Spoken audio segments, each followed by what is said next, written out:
이야기가 어떻게 진행되고 있냐면 제가 책 소개하고 이 방법론을 이제 뭐 책 추천 대상자를 처음에 얘기했거든요. 그 다음에 패널분들의 각각 독서 방법 잠깐 이야기하고, 그 다음에 이 책이 어떤 내용인지 소개했어요.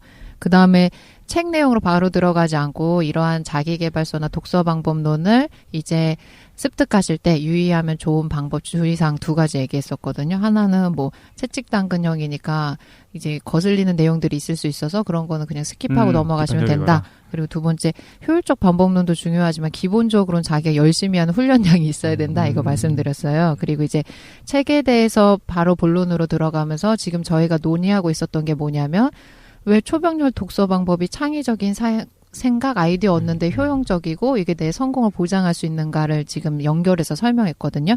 근데 아까 독실님이랑 최 사장님도 그거 왜 그러면 꼭 동시에 읽어야 되냐, 한 권씩 읽어가지고 다양한 분야 10가지 순서대로 읽으면 되지 않냐라고 하셨잖아요. 네. 근데 이거는 뭐지? 저자가 얘기한 건 아닌데 제가 방법론적으로 생각해 본 게, 저도 그전에는 동시에 여러 가지 책을 읽지 않았었거든요. 그러니까 공부해서 뭐 전공서재 필요하면 뭐 4-5권 동시에 뭐 자료조사하느라고 보는 건 있어도 어떤 특정 테스트가 필요한 내용을 볼 때는 한 권씩 순차적으로 읽잖아요. 그 속도에는 차이가 있을 수 있는데 어떤 거는 뭐 정독해서 오래 보고 어떤 거는 스킵해서 빨리 보고 이럴 수는 있어도.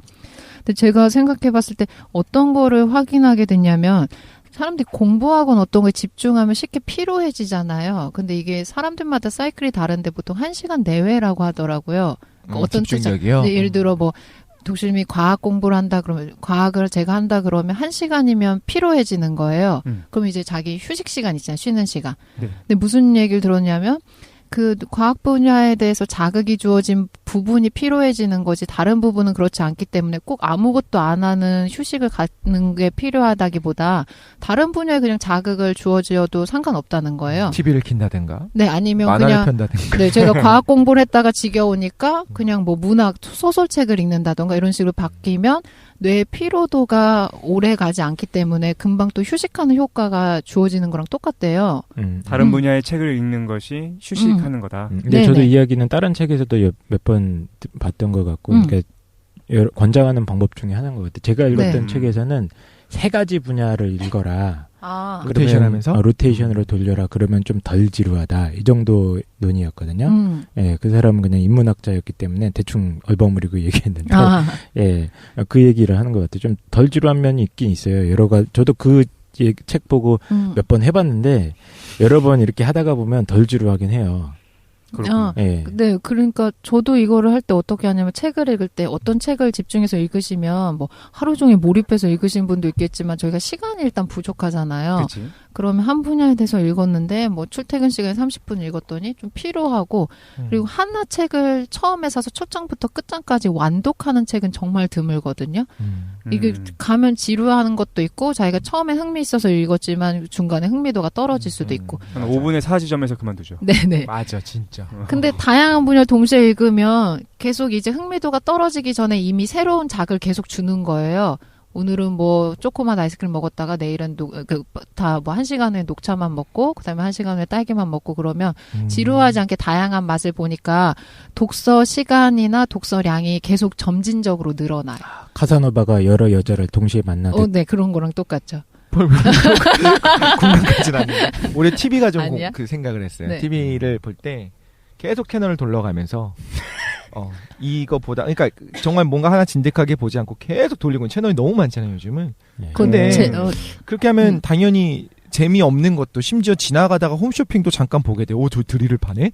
그래서 구멍을 뚫네? 막 이런 거. 홈쇼핑이 얼마나 재밌는데. 아, 그렇구나. 어쨌든. 그러다가 이제 화장하고 있는 장면, 뭐 요리 장면 나오고, 뭐 자동차 나오고, 막 이렇게 왔다 갔다 다큐멘터리도 잠깐 보면 지루하지 않거든요.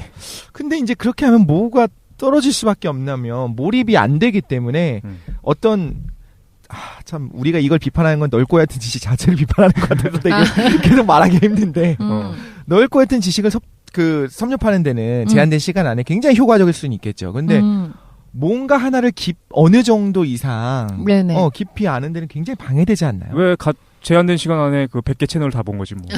그러니까 그렇게 생각할 수 있는 장점이 있고, 겉핥기식으로 하지만 그거를 꼭 안 좋다고 볼 수는 없는 게, 정말 다양한 것에 있어서 퍼뜩퍼뜩 튀어나오는 아이디어들이 나타날 수 있다고는 봐요, 사실. 넓게 알고 있는 것도 굉장히 도움이 되는 건 있는데, 근데 자칫하면 헛똑똑을 만들 수 있지 않을까 싶기도 하고 난 책을 굉장히 많이 읽었다. 다양한 분야에 있어서 한 5분 내외로는 이야기할 수가 있어. 뭐든지 많이 알아. 그런데 실제로는 깊이는 없는. 근데 이제 사실 자기의 전공에 대한 몇 개 정도는 최소한 깊이 있게 알고 모든 걸 세상의 모든 걸 다 알 수는 없으니까 그 다음에 자기가 관심 가는 분야 있잖아요. 전공은 아니더라도 그거 한두 개 정도를 어느 정도는 깊이 있게 아는 게 더 좋지 않을까 싶기도 한데 또 이건 일개미의 생각이고 리더는 모든 걸 깊이 있게 할 필요는 없으니까. 여러분들은 지금 자아 비판 방송 지레너비아스를 듣고 계십니다. 진짜 얘기하다 보니까 자아 비판 같아. 내가 딱 약간 딴 얘기도 되나? 채널 돌리는 얘기 나와가지고 얼마 전에 저는 집에 TV가 없잖아요. 근데 얼마 전에 그 지방에서 그 초청받아가지고 강연하러 갔어. 그다음에 끝난 다음에 이제 혼자서 이제 방을 잡고서 있는데 TV가 있는 거야. 그러니까 숙소에 간 거지. 그 TV가 1박 2일이었어요? 1박 2일로 했어. 그래서 TV가 있어가지고 뭐 심심하니까 그걸 돌려면서 봤어요. 난 TV 오랜만에 본 거야. 그래서 TV가 있는 건 신기했어 지금.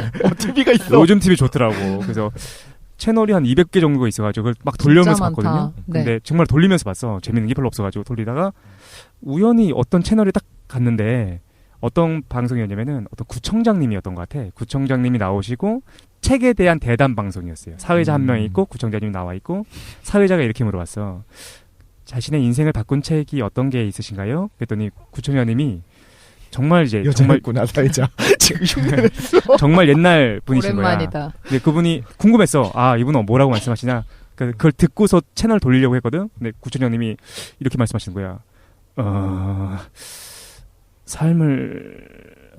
책이 삶을 바꿀 수 계속 이렇게 반복하시는 거야. 정직하셔. 계속 보고 있었어. 이분이 도대체 뭐라고 말하나. 그랬더니 책이 바꿀 수는 내가 생각할 때는 바꿀 수는 그래서 짜증나기 시작해서 그 채널 돌리기 시작했어요. 네. 100번을 한 바퀴를 돌았어.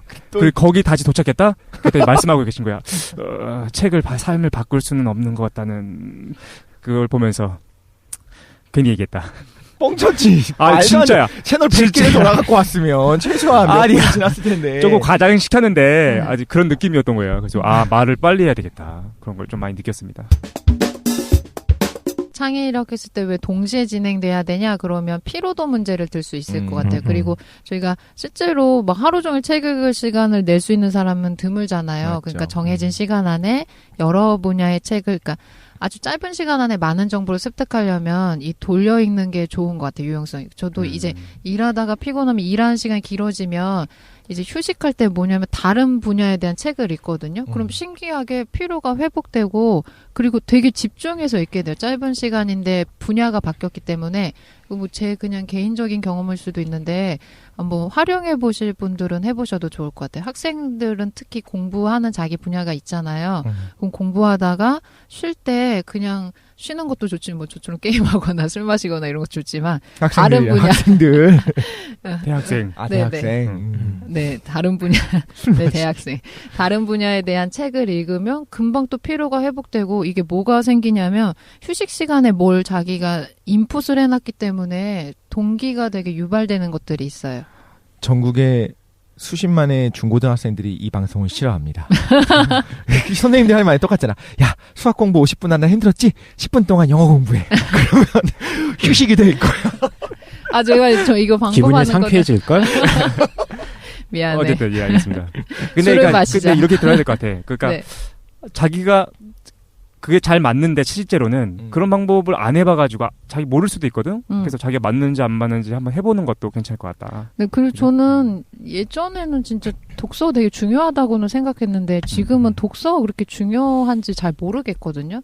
왜냐하면 독서면은 다 분야에 대한 지식을 많이 습득할 수 있는 것도 물론 사실이고 이 사람처럼 창의적인 아이디어나 성공할 수 있는 확률이 높아질 수도 있다라고 생각할 수 있지만 독서하지 않는 사람들도 정말 많고 독서하지 않았는데 지혜로운 사람들도 많거든요. 그러니까 꼭 이게 뭐 절대적인 방법이 아니고 누구나 또 이 방식이 독서하는 시간에 이제 그 돈을 벌어서 성공하신 분들도 많죠. 네네. 최 사장님이 책 읽지 말라고 하지 않으셨나요? 그런 강연을 한 적이 있었죠. 책 읽지 마라. 자기는 엄청 많이 읽고. 근데 저는 이 얘기가 굉장히 공감이 되는 게 이제 창의성 교육이라던가 뭐 이쪽 분야에서 굉장히 강조하는 게 이제 유연한 사고, 다양한 관점에서 바라보는 사고, 그래서 그런 거를 할 수 있도록 트레이닝을 많이 시키려고 하거든요. 네네. 그런 방법 중에 이런 게 되게 있어요. 그러니까 다양한 관점의 자료들을 학생들한테 동시에 제공을 해가지고 아이들이 그 각각을 다 경험하게 하는 거. 그래서 네네. 다각적으로 사고하게 만들어서 그걸 통해서 문제 해결력을 키우고 뭐 이런 교육 방법들이 있거든요. 예, 저는 되게 공감하는 내용이에요. 그러니까 뭐 꼭 10개는 근데 너무 많다는 생각은 좀 들어요. 저도 그래요. 그리고 이건 처음에 이제 독서를 시작하시는 분들이 10개 진행하기는 어려워요. 그래요. 그만큼 집중도도 떨어지고 나중에는 막 중구난방 이야기가 섞일 수 있기 때문에 그래서 뭐 기존에 독서량이 많으신 분들도 한 5개 정도가 최대인 것 같고 처음 시작하시면 그래서 초병렬이구나. 네. 그냥 병렬이 아니라 초병렬. 진짜 궁극의 병렬. 네. 10개까지 한꺼번에. 세상에 근데 너무 많은 분야가 있고 너무 많이 깊이 파고들면 재밌는 게 많거든요. 네. 그러니까 자기가 뭘 좋아하느냐를 왜 네, 지금 덕실의 눈빛이 빛나고 있어. 빛나고 있어. 그럴 것 같아. 이 세상에 재밌는 분야가 참 많거든요. 아니 그래가지고 그거를 알아내는 용도로는 되게 좋은 것 같아요, 사실. 네네. 근데 이제 이건 길잡이 역할을 하는 거지. 그러니까 초병렬로 해갖고 사실 저는 정말 관심 없는 것 중에 하나가 이제 미술 쪽이라고 한다면 억지로라도 그걸 화장실에 비치해놓고 보는 거야. 그럼 화장실에서 안 보겠지 아마도. 아무튼 간에 그러니까 억지로라도 이렇게 쫙 훑어가면서 보다 보면 이 부분이 나한테 맞네라는 어떤 가이드 정도가 될 수 있고 그 다음부터는 이제 이걸 관심 있는 거 알았으면 그 다음에 좀 몰입해서 그쪽 분야를 좀 판 다음에 또다시 또 이렇게 돌아가다 보니까 이 부분이 또 나랑 맞는 것 같네. 이번에는 과학에서도 특별히 뭐 과학이 좀 분야가 많은데 우주로운 부분이 맞는 것 같다. 그 지나가면서 살짝 읽었던 거에서 이런 식으로 가이드가 될 수 있는 거로는 좋은 것 같아요. 근데 만약에 우리 인생은 짧고 말씀하신 것처럼 정말 독서할 시간이 너무 모자르고 하루에 1시간씩 독서 시간이 있는 사람도 드물잖아요. 사실 먹고 살기 힘든 세상이니까 그런 분들한테 언제나 모든 독서를 몰입해서 하지 말고 언제나 이렇게 초병렬을 해야지만 언제나 너의 뇌는 활성화된 상태를 유지하고 있을 거다라고 이야기하는 건 조금 어폐가 있는 것 같아요. 그러니까 우리 방송도 많은 분들이 이런 이야기를 해주셨거든요. 뭐 이게 주제가 이렇게 다양하냐, 뭐 하나 깊지 않냐라고 이야기하는 비판이 있는 반면에 여기서는 일단 가이드만 해준 거다. 되게 넓고 얕은 지식들을 살짝 파갖고 이런 재미있는 것들이 있다는 걸 알려주면 거기에 관심이 가면 그거에 대해서 자기가 스스로 더 공부를 해보는 어떤 그런 용도로 쓰는 방송이다. 사실은 더 깊게 할 수 있는데. 이게 시냅스의 연기성을 위해서 잘 조절된 시냅스를 위해서 네. 그런 느낌으로 받아들이면 또 뭐 하나의 그러니까 이 작가의 태도가 마음에 안 들었던 거지 사실 하는 그 효용 자체가 없다고 얘기할 수는 없을 것 같아요. 그렇구만. 네. 그리고 지금도 말씀해 주셨는데 다분야에 대한 책을 읽으면 좋은 게 지금 느꼈던 게 자기가 그냥 익숙한 것들만 계속 읽다 보면 자기가 확인하는 것만 계속 확인하거든요. 근데 실제로 자기가 오랫동안 뭔가 고민하거나 풀리지 않은 그런 질문들이 있는데 이미 다른 분야에서 너무 명쾌하게 정리해 놓은 경우가 있어요. 네, 그러면은 그거를 목도하게 됐을 때 내가 저 방법이나 내용을 조금 빨리 알았다라면 효율적으로 이용할 수 있는데 저 같은 경우도 예를 들어 명상하면서 되게 오랜 시간에 걸쳐가지고 내가 되게 중요한 생각을 알아냈다 이런 것들이 있는데 이미 나중에 뭐 심리치료나 이런 것들의 분야를 알아보면 너무 이론적으로 너무 세련되게 정리되어 있는 거예요. 그러면 이거를 나는 알았다고 생각했는데 사람들 이미 이론적으로 체계하게 구축되어 있는 걸 보고서 깜짝 놀란 적이 되게 많거든요. 그러니까 갑자기 궁금해졌는데 진짜 있지 않습니까? 네, 있어요. 난 진짜 오랫동안 생각했었는데 이미 있기도 하고 또 어떤 경험도 있냐면은 이걸 내가 전혀 생각도 못했어. 근데 이걸 아는 순간에 충격적으로 다가오는 그런 어떤 개념이나 책이나 그런 것들 있잖아요. 맞아요. 하나씩 자기 소개 한번 해보도록 합시다. 그런 거 인생 살면서 뭐 있었나요? 뜬금없이 소개. 그런 거 뭐 있었어? 딱 이거 몰랐는 이런 개념이나 이런 독서 몰랐는데 이런 내용 알고 나서 충격에 빠졌던 거 그런 거 없어요? 알고 나서 충격에 빠졌던 거요? 난 사실 여러 가지 있었거든. 일요신문 뭐 이런 거 말씀하시는 거예요? 썬데이 서울? 그러니까 예를 들게 예를 들면 장난 아니. 우리 포퍼 했잖아요. 뭐였지? 반증 가능성. 반증 가능성 듣고서 좀 충격적이었어. 한 번도 과학이랑 비과학 나누는 거에 대해서 생각해 본 적도 없었는데 그런 기준이 있는지도 몰랐는데 반증 가능성이란 개념을 알고 나서 세상이 좀 다르게 보이는 거야. 그래서 그런 경험이 있었거든요. 그리고 두 번째는 현상학. 현상학이라는 학문 분야가 있는데 현상학이 왜요? 현상학 듣고서 너무 충격에 빠졌어. 뭐냐면은 우리는 그냥 살아가면서 눈앞에 있는 게 그냥 진짜로 존재한다고 믿잖아. 그래서 그냥 사물이 그냥 사물 그 자체로 있다고 믿거든요. 근데 현상학이 우리한테 알려주는 건 뭐냐면은 그냥 현상인 거야. 이 세상은 현상이고. 현상학이 뭔지 알려줘 좀. 현상은 날 잡아서 한번. 그냥 충격적인 겁니다. 네. 충격적인 거예요? 예? 현상 난 굉장히 충격적이었어. 그래서 모르는 얘기가 그냥 후르치면 세계는 네. 어떤 그냥 특정한 현상들의 나열인데 보는 사람마다 그거에 대한 의미를 추출하는 거죠. 자기가 경험한 현상들을 모아가지고. 근데 그걸 이제 지금에서의 현상이 그건데 칸트랑 약간 연결되는 거예요? 나는 개인적으로 칸트 관념론하고 현상학이 아주 직결되어 있다고 생각했기 때문에 그래서 우리가 보는 세계 이면의 뭔가에 대해서 자꾸 생각하게 되는 거야. 그래서 나는 그게 충격적이었는데 다른 분들은 어떻습니까? 졸업고서는 책을 읽지 말라고 한다. 예. 나만 읽을 거예요. 그러니까 여러분 나만 새로운 거를 접하고. 네. 여러분 뭐 그런 거 없었나요? 책 읽으면서 보고 깨닫는 적이 많은 건 되게 많죠.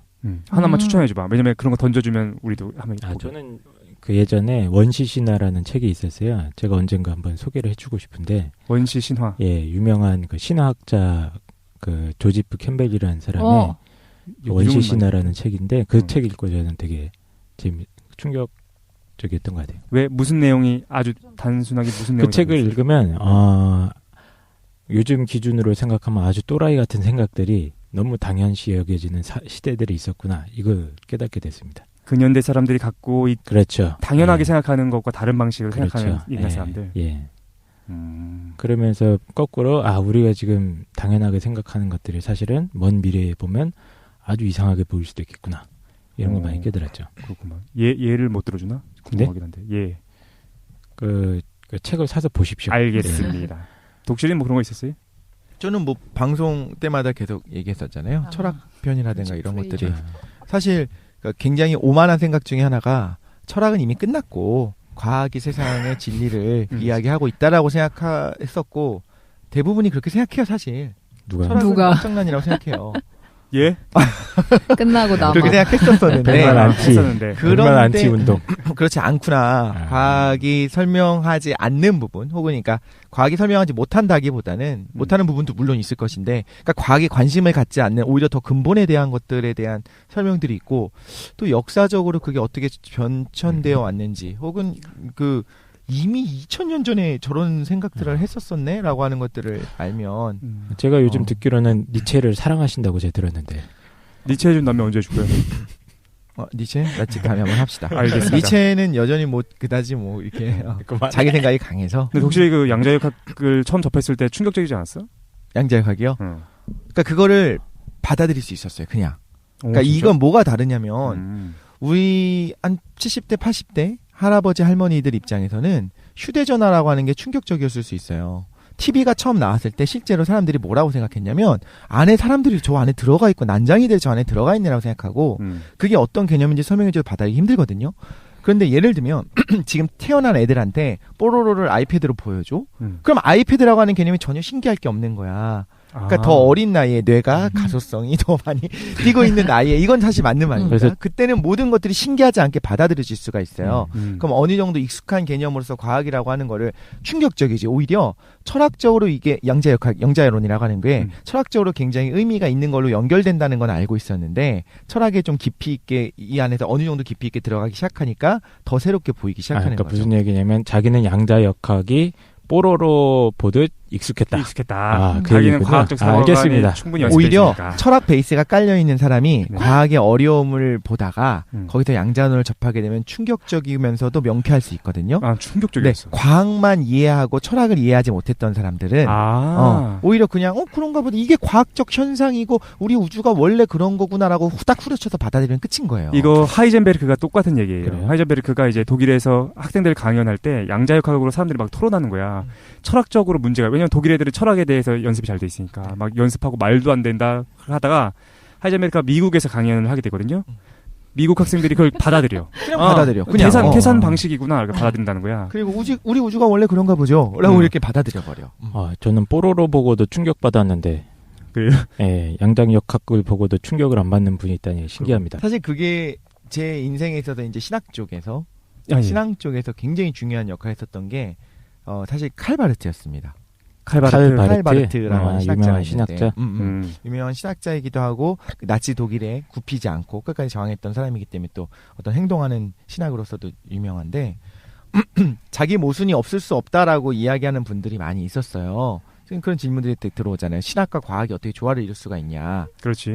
그런데 이제 성경이라고 하는 것이 어떻게 만들어져 왔고 만들어진 부분이 있으니까 사람들이 기자가 썼으니까 그 과정 중에서 자기 모순이 성경 안에 있거든요, 당연히. 근데 그거 있는 걸 없다고 얘기할 수는 없는 거야. 있어요. 근데 이런데 어떻게 이걸 받아들일 수 있고 경전으로 받아들이고 이 안에 진리가 있다고 이야기할 수 있는가에 대해서 당연히 저도 고민을 엄청나게 많이 했었겠죠. 그거에 대해 굉장히 충격적인 힌트가 됐었던 거, 모르겠다. 충격적이었을지 그냥 얼핏, 이렇지 않을까라고 생각했었는데, 제가, 내가 처음으로 생각한 것 같아 라고 했던 거는 모조리 사람들이 이미 100년 전, 200년 전, 300년 전 다 해놨더라고요. 칼바르트도 약간. 칼바르트는 이제 그렇게 오래된 사람은 아닌데, 칼바르트가 얘기했었던 신전통주의라고 하는 신학적 사상이 저한테 어마어마한 영향을 줬거든요. 그러니까 그런 면에서는 이제, 인생을 바꿨었던 어떤 새로운 개념을 그렇지. 이야기한 거죠. 성경만 공부할 것이 아니라 교회사를 연구하다 보면 공부를 하다 보면 어떤 분들은 저만 그럴 수도 있어요. 어떤 분들은 칼바르트를 만날 수 있고 그 칼바르트의 사상을 봤을 때 많은 부분이 명쾌하게 해석이 될 수도 있겠다는 생각이 들어서 잠깐 조심스럽게 한번 이야기해보고 싶었습니다. 김도희는 뭐 있었습니까? 저는 여러 권의 책들이 있는데 그 전공으로 연관시키면은 몇 번 계속 말했던 거 도덕감정나 아담 스미스. 네. 왜냐면 동양 철학의 말들은 되게 직관적으로 됐고 너무 짧아요. 그냥 단편적이고 보통 그냥 하나 대사가 나오는 거고 뭐 한두 줄을 넘어가지 않아서 그거에 대해서 이렇게 접근하기가 어렵거나 아니면 추상적으로 이해하는 것들 뭐 풀리지 않는 그런 의문들이 있었는데 아담 스미스 책 보면서 되게 명쾌하게 이해했던 것들이 있었어요. 그렇구나. 다음부터 지네가바시 할 소재들이 다 나왔습니다. 차근차근 요거 하나씩 밟아가지고 이 소재의 풍부성 할 게 너무 많아. 그래서 10개 분야를 돌아가면서 10분씩 할까요? 그 좋겠다. 10분씩 100회 초병렬 팟캐스트. 네. 괜찮다. 진짜로. 초병렬 팟캐스트. 때 그런 거 네. 동시에 얘기하는 거예요. 막. 청취자들의 뇌를 저희가 회오리 치듯. 괜찮다. 네, 알겠습니다. 초병렬 독서법의 이제 유용성에 대해서 얘기하고 있거든. 아직 첫 번째밖에 얘기 안 했는데. 정말요? 빨리 얘기해 주십시오. 창의적 아이디어가 샘솟을 수 있다. 그리고 동시에 꼭 읽을 필요는 없지만 동시에 읽으면 내가 이제 피로해지는 거에 대한 부분적 보완이 돼서 짧은 시간 안에 많은 정보 얻을 수 있다. 오케이. 네. 그리고 이제 두 번째로 많은 정보 확인하니까 유용한 것들 자기가 접할 수도 있고 그리고 다양한 분야에 대해서 내용 확인해 볼 수도 있고 또 어떤 누구나 자기가 생활하는 거가 중요하잖아요. 그리고 보통 거기 갇혀서 사고하게 되는데 그걸 좀 깰 수 있는 기회가 되는 것도 같아요. 그리고 두 번째로는 이제 연관되어가지고 기억법이랑 해가지고 이거 제가 말씀드리고 싶은 건데 독서를 할 때 강박관념이 저도 그랬지만 완독에 대한 강박관념이 있거든요. 그쵸. 책을 첫 장부터 끝까지 모조리 다 완벽하게 이해해야 된다 이런 강박관념이 있어요. 그렇지. 네. 그리고 그러니까 책을 중간에 읽다 그만두면 그 책을 못 읽은 것 같아서 불안하기도 하고 어떤 거를 이 사람한테 같이 얘기하려면 내가 이 책을 완벽하게 알아야 된다고 생각하거든요. 근데 실제로 그러기는 어렵고 그럴 만한 책도 드물어요. 그러니까 전공 철학이나 이제 뭐 당대 고전이다라고 생각하는 책들은 당연히 왕독하고 몇 차례 걸쳐서 숙독하는 시간이 필요하지만 대다수의 뭐 실용서들을 위주로 한다 그러면 완독에 일단 부담감을 버리셔야 될 것 같아요. 저희가 사람 만날 때도 그 사람을 한 번에 와가지고 저 사람을 막 뼛속들이 알기 어렵잖아요. 네. 그러지 않나요? 한 번에 사실 알 수 있는데. 예. 네, 그래서 뭐 연애를 하든 결혼을 하든 이 사람을 뭐 100% 이해하기는 어렵잖아요. 그러니까 차근차근 겪어가는 시간들이 누적되면서 이제 이해도가 높아진다고 볼 수도 있는데 제가 이것도 독심 또 싫어할 수도 있는데 뇌의 특성이랑 연관시켜 보면 완독하는 게 조금 비효율적인 방법인 게 완독보다는 빠르게 자기한테 필요한 정보를 그냥 다양하게 읽으시거나 아니면 자주 접하는 게 훨씬 더 기억에 효과적이에요. 아까 독수님 잠깐 얘기했는데 기억 방법으로 뇌가 기억을 할 때 기억력의 원리로 두 가지를 사용하는데 단기 기억과 장기 기억을 구분해요. 그러니까 우리가 수용하는 모든 정보를 뇌가 다 저장하면 비효율적이니까 뇌에서 어떤 작업을 하냐면 하루 종일 겪었던 일들에 대해서 정보를 수용한다 그러면 얘가 분류화시키는 거예요. 일단 임시로 해마에다가 저장해 놓고 뇌에서 해마라는 부분이 이제 단기 기억을 이제 담당하는 부분이라고 하는데 있다가 자극이 동일한 게 계속 주어지면 이 정보는 중요하구나. 그래서 장기 기억으로 보내는 거예요. 근데 어떤 특정 자극이 한 번 주어지고 그 정보에 더 이상 들어오지 않는다. 그러면 임시 저장소에서 폐기되는 거예요. 버리는 거예요. 그래야지 내 효율성이 높아질 거니까. 그래서 해마에서 다 임시로 저장된 상태에서 계속 반복적으로 정보가 주어지면 장기 저장으로 해서 축두협 쪽에 이게 저장이 된대요. 그러니까 어떤 동일한 정보를 기억하면 그거를 하루 안에 기억할 수 있는 확률이 50%밖에 안 되고 일주일이 지나면 그거에 대한 기억력이 80% 감소한대. 그렇죠. 그래서 뭐 영어 단어를 외울 때 하루에 100개를 외우면 뭐 다음 날 50개밖에 기억 안 나고 이렇게 얘기하죠. 네네. 그러니까 이게 어떤 중요한 전공서나 어떤 뭐 철학 아니면 종교적인 자기의 뭐 신념과 연관된 서적이 아니면 실용서의 정보만 습득하는 걸 목적으로 한다 그러면 완독하는 거는 비효율적이기도 하고 실제로 이렇게 하면 독서에 대한 흥미도가 떨어질 수도 있거든요. 그러니까 읽으시다가 재미가 없고 더 못 읽겠다 그러면 그냥 중단하고 다른 책을 계속 읽고 나중에 또 관심 생기면 읽으면 좋은 것 같아요. 네네. 오케이. 네. 뇌한테 신호를 보내줘야 되네. 자주 보면서 네. 이게 장기 기억으로 보낼 만한 거야라는 신호를 보여줘야 돼. 차라리 짧게 끊으면서 처음부터 끝까지 진득하게 읽는 게 아니라 중요한 부분만 발췌해갖고 계속 반복하는 거죠. 네. 근데 해마랑 무슨 상관이 있는지는 잘 모르겠어요. 지금 말씀하신 내용은 저는 동의하는 부분이 있거든요. 그러니까 완독해야 된다는 부담이 있어버리면 괜히 빨리 이거 재미없으니까 그만두고 다른 책 재밌는 거 읽고 싶은데 다른 책을 못 나가는 거야. 약간 일종의 그쪽의 결벽 때문에. 네네. 근데 빨리 그냥 포기하는 것도 괜찮고 어차피 완독해봐야 시간 지나면 많이 까먹을 게 뻔하니까. 네네. 그래서 그런 거예요. 근데 이제 그 해마가 파괴된 환자들 같은 경우에 뭐가 없어지냐면 장기 기억으로 넘어가지를 못해요. 그래서 이제 10분 정도, 5분 정도는 기억을 해요. 잠깐 만나서 내가 최 사장이 열심히 얘기를 해서 최 사장이 해마가 파괴된 환자라고 하면은 그러면 이제 나갔다가 10분 뒤에 들어오면은 보인다. 다시 처음 뵙겠습니다 하고 악수하고 다시 시작하는 거예요. 메멘토. 메멘토에도 나오고 혹은 뭐 첫 키스만 50번째 이런 거에도 나오게 되겠죠. 그런 거 좋다. 보면 이제 흥미롭게 네. 보실 수 있는데 근데 이제 해마랑 연관은 잘 모르겠네요. 지금 말씀하신 거. 제가 그러니까 완독하시는 분들 되게 부담감 느낀 게 책을 한 권 읽는 거에 목적을 두니까 시간도 너무 오래 걸리는 데다가 실제로 그걸 다 읽었다고 해도 해마에서는 그냥 임시 정보로 저장하고 있을 뿐이지 까먹는 거예요. 그치. 그 설명하려고 말씀드린 거. 덕실이가 얘기하는 건 그거예요. 한 번 주입 쪼개서 되니까. 읽어도 어차피 한 번 본 거잖아. 근데 필요한 정보만 스킵해서 여러 가지 읽게 되면 비슷한 내용들을 계속 반복적으로 확인할 거라는 거죠. 그러면 해마에서 네네. 장기 기억으로 축두협에 보내줄 거라는 거지. 재미없는 거 억지로 읽어봤자 지워질 게 뻔하니까. 네네. 그러니까 계속 강화하면서 흥미있는 주제만 계속 읽게 되면은 그게 계속 강화될 거다. 네. 그리고 또 어떤 책은 어떤 저자가 쓸 때는 자기 평생의 연구 결과나 업적들을 정리해서 쓰는 경우가 많거든요. 네. 그러니까 그걸 내가 한 번 읽는다고 해서 완벽하게 이해할 수는 없어요. 그러니까 그거에 대한 부담을 버리는 게 가장 중요한 것 같아요. 그러다가 뭐 흥미가 느껴지면 또 완독하면 되는 거니까. 네. 부담 없이 읽으라는 거군요. 네. 네, 그래서 그런 거였고 이제 두 번째로는 이 사람이 강조하는 게 창의적인 거 말고 정보에 대한 판단 능력이 향상된다고 보거든요. 정보? 정보. 정보. 그러니까 정보에 대한 판단 능력. 이 정보는 이거 예전에 최 사장님도 말씀하신 적인데 뭐 이 사람의 입장은 모든 정보는 이거 정보를 만들어낸 사람의 의도가 반영돼 있다는 거예요.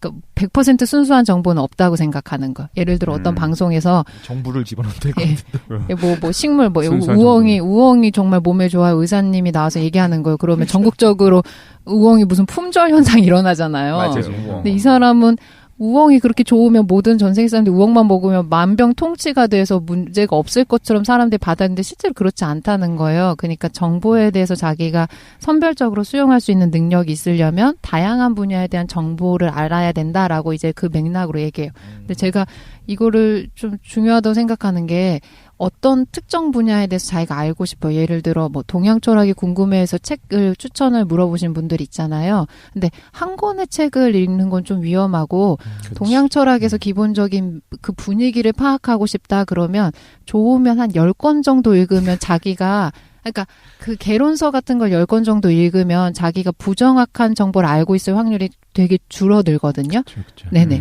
일종의 교차 검증을 하는 거죠. 네네. 그래서 10권 너무 많지 않아? 네, 그러니까 한 3권 정도 머릿속에 생각하고 그러니까 자기가 좀 여기에 대해서는 기본적으로 알고 싶다 그러면 한 10권 정도가 마지노선이고 그냥 조금 대략적인 분위기를 파악하고 싶다 그러면 적어도 그래도 5권 정도는 읽으셔야지 그 분위기를 파악할 수 있고 부정확한 정보를 걸러낼 수가 있어요. 난 저거 동의하는 것 같아. 진입 장벽이 너무 높다. 아니야, 한 5권 정도 읽으면은 대충 어떻게 흘러가는구나 이게. 근데 그 동네 분위기를 파악할 그치? 수가 있어요. 근데 그렇죠. 한 권만 읽어서 적금하면 문제가 그 작가의 시각이기 때문에 그게 나한테 완전 절대적인 시야로 주어질 수도 있고 그 작가의 생각이 실제로는 그 동네에서는 뭐 중요한 학설이 아닐 수도 있어요. 네, 그러니까 한 5권 정도를 읽어보시면 좋아요. 네네.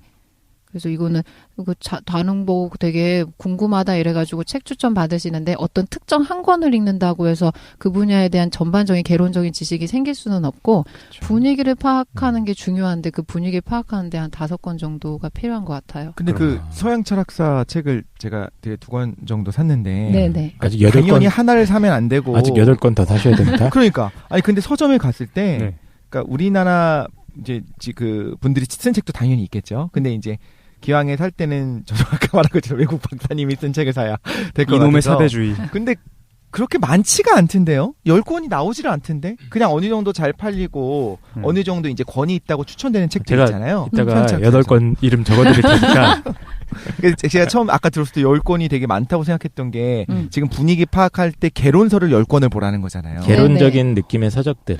개론서들. 그리고 서양 개론서는 철학사를 개론서라고 얘기할 수 있을지 잘 모르겠는데. 서양 철학사라고 하는 그 철학사를 쓴 책 있잖아요. 철학사가 꼭 역사가 꼭 개론서는 아니니까. 개론서는 따로 있구나. 그 내용을 쉽게 정리한 2차 서적들을 말해요. 예를 들어 뭐 플라톤이다 그럼 플라톤 국가 책이 아니고 뭐 플라톤이 얘기한 국가란 무엇일까 뭐 이렇게 자기가 작가가 정리한 책들. 그거 봤어요. 예. 보통 그걸 많이 읽으시잖아요. 플라톤이 말한 국가란 무엇일까에 대한 무엇일까. 그러니까 그거 뭐를 10권을 봐야 된다는 거예요. 지금 제가 말하는 거는 2차 서적들로 정리된 개론서들을 말하는 거예요. 너무 10권이라는 걸 머릿속에 넣지 말고 그냥 많이 읽으라 이거지. 10권 있으면 게 아니잖아.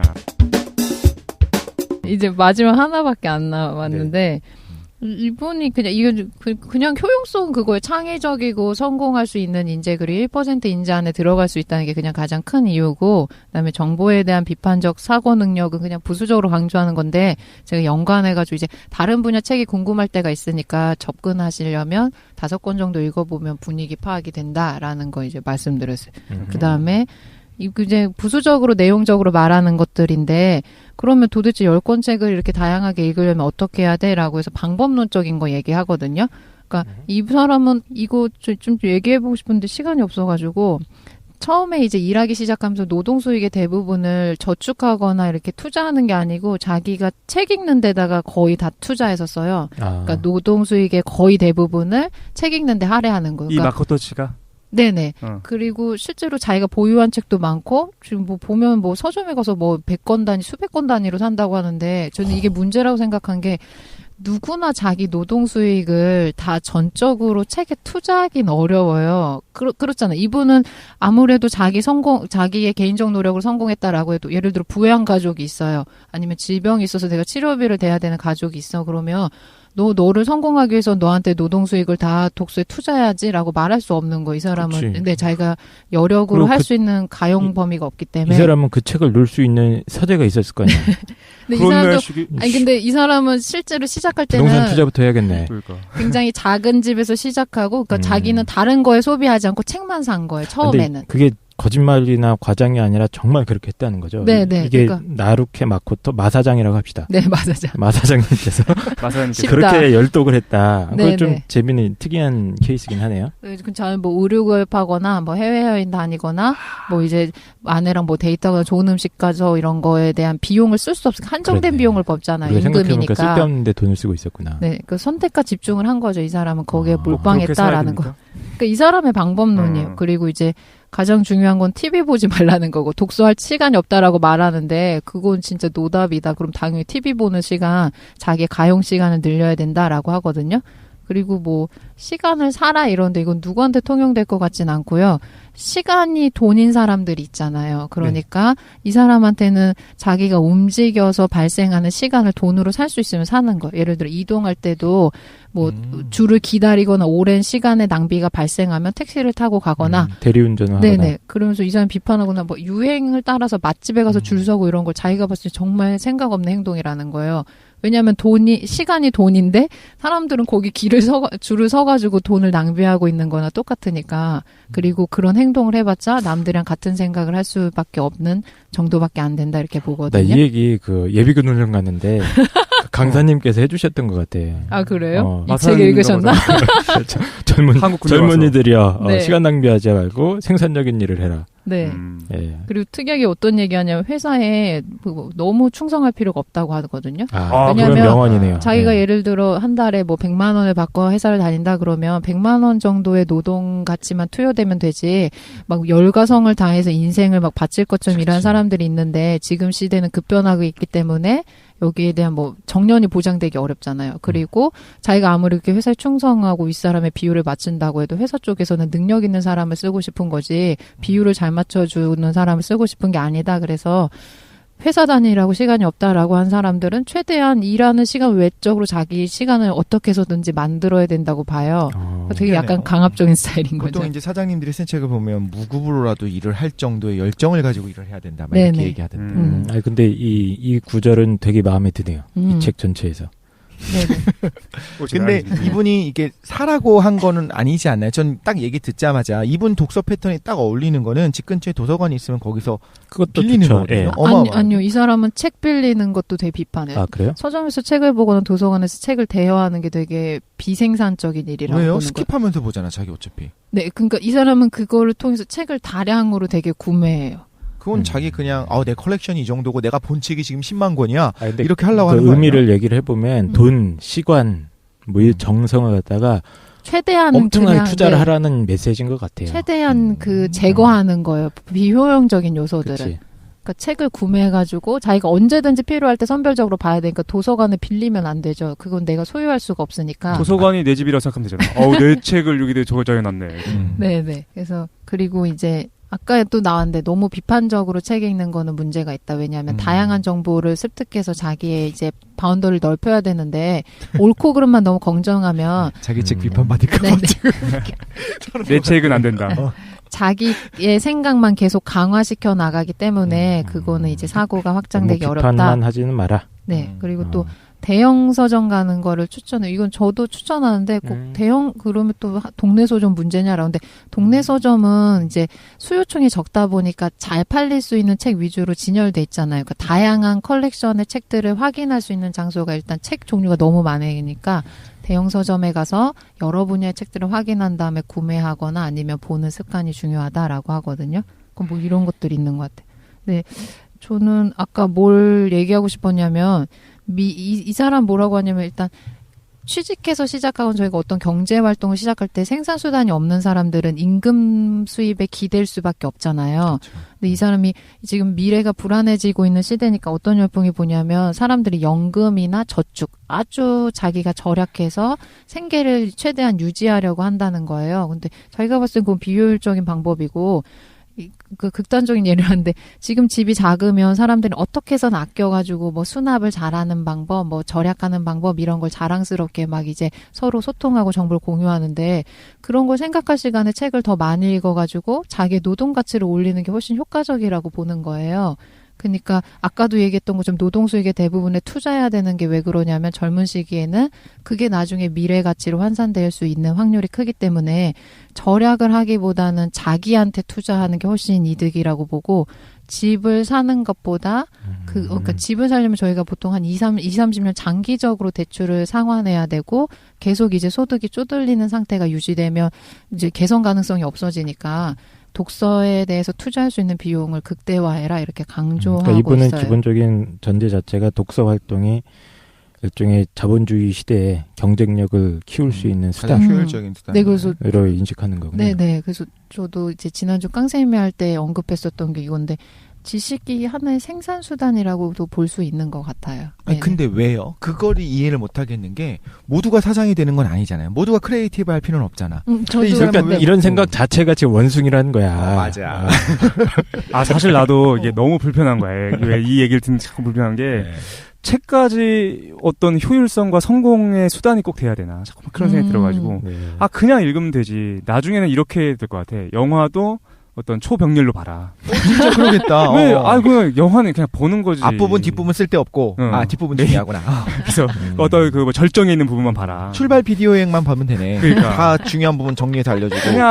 그냥 재미로 읽을 수도 있는데. 근데 너무 슬픈 게 뭐냐면은 왜 이런 생각이 발생했을 수밖에 없느냐. 왜 하필이면 일본인인가. 왜 그리고 한국에서 이거에 대해 받아들일 수밖에 없는가. 그러니까 경제 상황이 자꾸만 서글픈 그지? 저성장이라는 경제 상황이 자꾸만 생각이 나가지고 듣는 내내 조금 불편하지 않으세요? 근데 이제 불편한 거는 뭐 처음보단 좀 많이 낮았어요. 처음에 장난 아니었는데. 네. 근데 진짜 궁금한 건 이거예요. 이분은 자기의 위치가 있고 자기의 롤이 있잖아요. 네. 저는 이분은 그렇게 하는 게 맞다고 봐요. 다양한 분야를 어느 정도는 알고 있어야 되고 각 분야의 전문가가 필요하면 불러가지고 물어보면 되는 거야 그냥. 그럼 자기는 폭넓게 알고 있으면 되니까 이러한 방식의 독서가 필요하고 이렇게 하는 것이 맞는데 예를 들면 내가 그렇게 독서를 해갖고 이렇게 폭넓은 분야에 뭐 척척 박사님이 어느 정도 됐어? 그러면 뭐 나를 누가 한국 마이크로소프트 사장을 써주겠냐고. 제가 쓰겠습니다. 감사합니다. 화작품 없게. 그렇다면 본인의 롤이 있고 그 롤에 맞는 전문적인 일들이 있을 거 아니에요. 네네. 그러니까 모두에게 필요한 건가요 이게? 근데 그게 궁금한 거. 이분은 이렇게 해야지만 너의 경쟁력이 올라간다라고 주장을 하는 것 같은데. 네. 과연 그러냐는 거죠. 정말 그래요? 모두가 이게 필요해요? 독서라든가 과거에도 이제 고전 교육이나 이런 게 유행을 하지 않았습니까? 네. 유행이 아니죠. 대세였죠. 이제 과거 교육 중세나 근대까지만 해도 고전 중심의 교육이나 이런 게 있었는데 그게 뭐 어떤 특정 분야의 어떤 전문 지식을 쌓고 이게 아니라 인간으로서 갖춰야 할 기본적인 소양과 사고력과 좋아요. 창의력 이런 걸 기르는 그런 저는 그렇게 생각해요. 생각하고 이 마 사장님도 그런 관점은 있다고 생각은 해요. 이분의 이제 생각에 저는 100% 다 동의는 못하겠지만 기본적인 관점 자체는 독서 활동이라는 게 인간의 어떤 이 성숙의 방향이 문제일 수도 있는데 이 사람이 생각하는 성숙이 어떤지 잘 모르겠지만 높은 자리. 이 어떤 인격적인 성숙이나 사고력의 성숙에 있어서 굉장히 결정적인 역할을 한다라는 메시지는 저는 받아들일 수 있다고 봐요. 저는 그 부분으로 말씀하시는 건 완전히 동의를 하는데 본인의 어떤 지적인 세계를 넓혀가는 거죠. 지경을 넓혀가는 거죠. 그런데 지금 마 사장님이 말씀하신 거는 전혀 그런 느낌이 아니었어요. 너네 이렇게 해야지만 원숭이 신세를 면하고 이렇게 해야지만 너네가 CEO가 될 수 있어. 높은 자리에 올라갈 수 있어란 말이지. 근데 제가 볼 때는 그러니까 예를 들면 공무원을 예를 들어볼게요. 지금 많은 젊은이들이 공무원을 되고 싶으니까 모두가 1급, 2급, 3급 뭐 장관까지 혹은 뭐 5급까지 올라가는 게 아닌 거예요. 예를 들면 본인이 관료라고 한다면 관료제 안에 들어갔고 뭐 9급 공무원, 7급 공무원 들어갔다고 한다면 올라갈 수 있는 게 제한이 있어요. 그 강 선생님이 말씀하신 것처럼 강 선생님이 말씀하신 것처럼 본인의 어떤 삶의 어떤 성숙도를 높이고 또 정말 정말 아름답고 재미있는 지식들이 많잖아요. 그런 어떤 삶의 질을 높이기 위한 독서라고 한다면 그건 이해할 수 있는데 다양한 분야를 한번 섭렵해봐라. 그게 아니라 내가 지금 일단 공무원 돼서 시청 말단지 공무원이 됐어. 이제 내가 이 초독서법을 사용하면 미래창조과학부 장관을 목표로 그런 거예요? 공무원 사회는 조금 그럴 수도 있는데 이제 공무원 사회의 특수성을 빼고 일반적인 기업 시장이나 이런 데에서는 기본적으로 인간의 가치가 어떤 그 경쟁력이 평가로 되잖아요. 근데 그 경쟁력을 기르라는 얘기인 것 같아. 그러니까 우리 이렇게 봐야지. 그러니까 독실이가 전제하는 건 뭐냐면은 자꾸 상상하는 거야. 이 책이 이제 우리가 주목하고 있으니까 이 책이 모든 사람들한테 보편적으로 적용될 수 있는가. 근데 그 어떤 책이 됐든 그런 책은 사실 없고 네. 이 책이 필요한 사람이 분명히 있긴 있을 거예요. 있겠죠. 당연히. 다양한 분야를 넓게 알고 있어야 되는 직종이 있는 거예요. 그러니까 비판적으로 받아들이면 되는 것 같아. 그러니까 네. 너무 맹신할 필요도 없고 뭐 아예 쓸모없다. 그것도 아니고 어느 정도 적절하게 요거 책을 읽었을 때 내 마음에 들고 새로운 방법이다. 그런 사람들이 뭐 생기기도 할 거고. 그러니까 오늘도 이제 김도희님께서 추출해 주신 게 이 사람 고유의 어떤 독서 방법적인 면을 중심적으로 해주신 거니까. 네네. 예. 모든 사람이 따라 해야 되는 건 아닌 거고. 그리고 제가 했던 것 중에 이게 어떤 거랑 똑같냐면 예스맨 운동이랑 똑같아요. 예스맨이 이제 그러네. 자기가 기존에 생활했던 방식을 깰 수 있는 방법이어서 여러 가지 다양한 경험들을 수용하게끔 해주잖아요. 이런 방식을 차용하면 그냥 방법론만 가져오면 되는데 자기가 기존에 고수하고 있던 사고관이나 자기가 알고 있던 지식보다 더 많은 지식을 그러니까 융통성 있게 수용할 수 있는 능력을 길러줘요. 근데 저희가 이게 왜 중요하다고 생각하냐면 성공이랑 전혀 상관없이 어떤 편협한 사고를 가지고 있으면 남을 불편하게 하는 걸 떠나서 자기가 생활이 불편해지고 문제가 일어날 수 있어요. 그러면은 그게 나한테 삶에 어떤 스트레스 요인이 된다 그러면 이 방법으로 접근해 보실 수 있어요. 편협한 사고를 깨기 위해서 우리 힌트를 얻을 수 있다는 거예요. 네네. 그러니까 자기 위해서 하는 거 내가 조금 뭐 불행하거나 이것 때문에 너무 편협하고 생활하는데 지장이 있다라고 하면 다양한 분야 지식을 습득하는 방법으로 다양한 분야들 해보면 좋을 것 같아요. 특히 요즘에는 전공 분야가 정해져 있어가지고 너무 세분화시켜서 교육을 하잖아요. 맞아요. 그렇기 때문에 오히려 전문화되기가 쉬운 추세니까 그걸 좀 깰 수 있는 융합적인 태도가 필요한 것 같아요. 사실 그 고도로 전문화되어 있는 거를 미덕으로 삼고 있는 세상이잖아요. 지금 세상은. 그렇지. 근데 그렇죠. 여기선 좀 다른 시각을 제공하는 거겠죠. 그래서 네, 이게 책의 유용성이고 아까도 말씀드렸던 것처럼 그 제가 책을 시작하기 전에 주의사항을 말했던 게 이거예요. 그 책을 보시면 소개해줘서 궁금해서 사봤더니 재수없는 말만 하고 있어 막 이랬을 때도 있는데 근데 기본적으로 자기소개서 많이 읽으신 분도 알겠지만 그 패턴이에요. 그래서 자기계발서? 네, 방법론만 차용하면 되는 거고 그 자기 삶에 적용해 보시는 게 좋은 것 같아요. 오케이. 그래가지고 우리가 긴 시간 동안에 독서 방법론에 대해서 우리 마코토 마사장님의 초병렬 네. 독서법에 대해서 같이 좀 생각해봤는데 네. 이것저것 자기를 돌이켜보는데 굉장히 좋았던 것 같아요. 난 어떻게 읽고 있지? 그리고 다른 사람들의 방법은 어떤 게 있지? 좀 생각해볼 수 있는 시간이었던 것 같은데 짧게 30초씩 자기 얘기한 다음에 오늘 마무리하도록 하겠습니다. 네. 어떻게 들으셨습니까? 저는 자기 개발서를 읽어본 적이 없어요. 그런 책을 되게 싫어하고 그쪽 책 그 파는 데를 가질 않아요. 아예. 좀 좋아하는 것 중에 하나는 이제 여행책들도 이제 훑어보면서 좋아하고 또 제가 생각한 건 너무 반대되는 게 많아서 저는 도서관을 너무 도서관을 너무 행복해.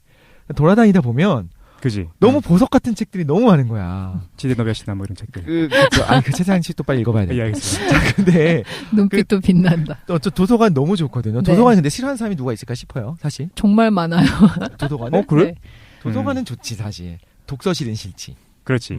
도서관 너무 좋거든요. 네. 근데 거기 도서관에서조차도 자기계발서 부분 가질 않아. 아예. 그러니까 할 필요가 없는. 책 싫어하는 사람 정말 많아요. 독실님한테 공감하지 못하는 분들이 엄청 많다고 저는 생각을 하는데. 네. 저 2번 같은 경우도 책만 쥐어주면 막 집어 던지는 거예요. 여기서 말하는 저리 2번은 치워. 조카 네. 2번 이거죠. 조카 2번. 근데 어쨌든 그렇구나.